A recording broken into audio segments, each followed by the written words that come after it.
Welcome to Survival Stow. I'm going to be breaking down my current 2024 survival kit to see what's in it so that you may get an idea of what you may need in your kit. I got this bag from a military surplus store.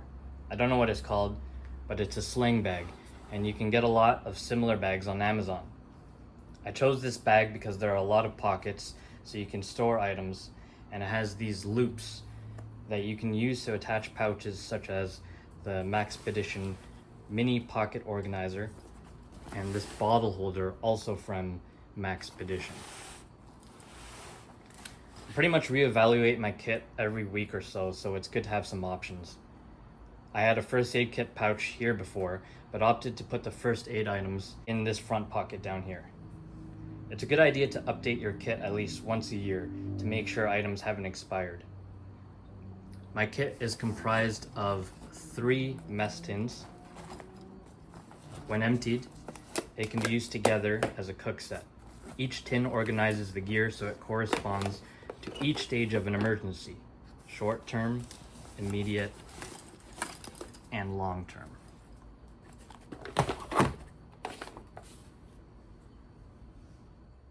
The small survival tin is designed to fit in your pocket so you have it in an emergency. I tried to include everything you need to survive, or at least what could fit, in case you get separated from the rest of your gear. These will probably have some overlap throughout the overall kit, but this is on purpose. These items also serve as a backup in case your primary gear gets lost, breaks, or fails. So I have a few items for food and water. You can generally live up to 3 days without water, but your body's functions will dramatically degrade throughout that time. Drinking water is one of the most important aspects of survival, so you want to make sure you have the necessary tools to obtain water in an emergency. You can use a Ziploc bag to hold items or carry water. The one I have here is held together with a piece of electrical tape. It's a cheap and easy to find piece of equipment that fits in the kit. I have included the Katadyn water purification tablets. They can be found at your local camping or outdoor store. One tablet purifies 1 liter or 1 quart of contaminated water. This process takes 4 hours before it is safe to drink. Note, it may be faster to boil a small amount of water in the tin itself. The tin appears to be made of aluminum, so it should only be used to cook or boil water in emergencies. Additionally, I have just a common salt packet that you can find at any fast food restaurant. It can be added to water to aid in hydration and the replenishment of electrolytes, or added to your wild French fries for more flavor. This is the Exact Energy Fruit Bar. I bought this from MEC, Canada's version of REI. They can likely be found at any sports store. It contains 100 calories in this small package. It also contains 25 grams of carbohydrates, 15 milligrams of sodium, and 30 milligrams of potassium, so it could also be used to replenish electrolytes. I also have a blue raspberry Jolly Rancher. A bit of sugar can dramatically boost morale. You can only survive 3 seconds without hope. Here I have a mini fishing kit.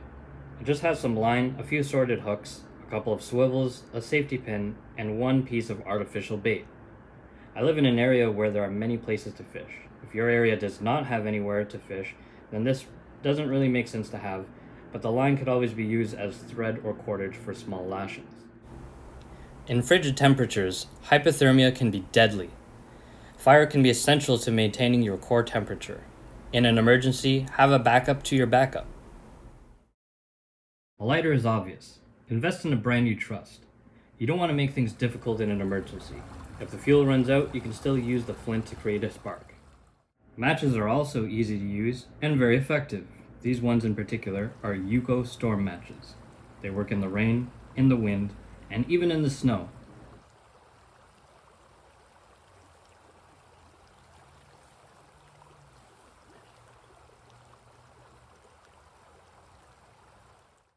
I've included a striker strip wrapped in plastic.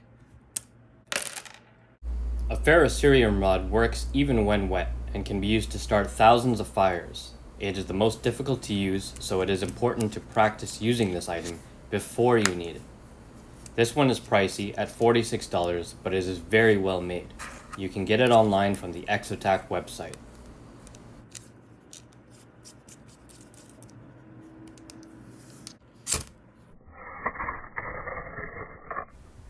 flame does not mean you have a fire. You need to maintain it. Fires need fuel and their appetite gradually grows. If you feed it too much too early, you risk putting it out. Take the time to collect different sizes of sticks and logs, and 3 times as much as you think you need. Tinder can assist in starting the fire and help the fire to grow.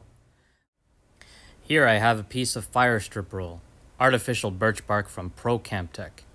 You can rip it and rough it up to expose the inner fibers that will catch a spark or a flame. It will burn long enough to add kindling. These are Baddest Beeswax fire starters. They can be fluffed up to catch a spark or flame. One piece can be divided into smaller parts, just like these, to start more individual fires.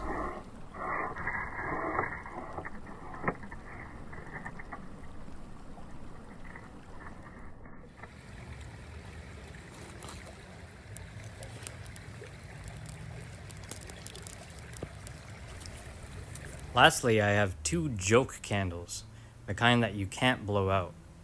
Use the candles to extend your fire or preserve your fuel, extinguish by suffocation or save for later.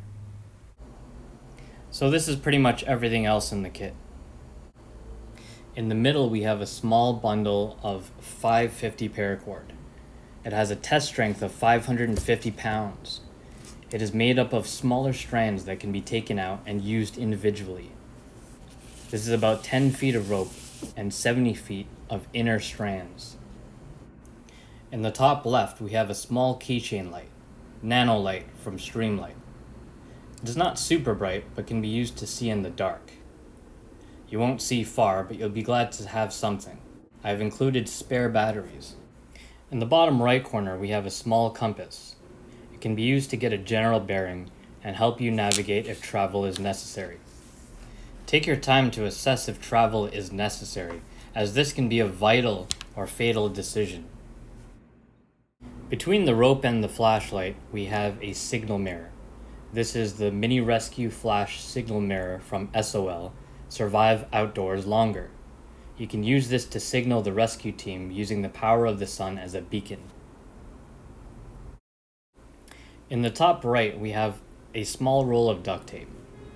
There's loads you can do with duct tape, such as repair, first aid, and it can also be used to start a fire. In the bottom left, I have a sewing kit for repairing minor rips and tears. Alternatively, the thread can be used as fishing line, and the needle can be made into a makeshift compass. To the right of the paracord, I have 2 zip ties. These can be used for locking things, securing items, or attaching items to other surfaces.